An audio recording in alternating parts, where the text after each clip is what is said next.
Қазіргі таңда New Wave компаниясына хит продаж D3 витамин. Бұл өзі удобный, жидкий, стеклянный посудада спрей түрінде. Тілдің астына тамызамыз. Кішкентай балаға 1 доза, орташа балаларға 2 доза, үлкен адамға 3-5 доза. Ғалымдар, дәрігерлер айтып жатыр, егер сіздің ағзаңызда D витаминінің көрсеткіші 30-дан төмен болса, қандай қымбат витамин іше беріңіз, оның бәрі сіңбейді деп жатыр. 30-дан жоғары көтеру керек, 60, 70, 80-ге дейін көтеру керек. Міне, қазір 1 жылдың ішінде қаншама кісілердің D витамині ағзасында көтеріліп, энергиясы көтеріліп жатыр, иммунитет көтеріліп жатыр, шаш түсу азайып жатыр.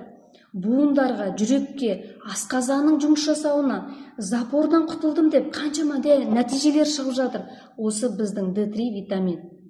2000 единица международный. Барлықтарыңызға ұсынамын.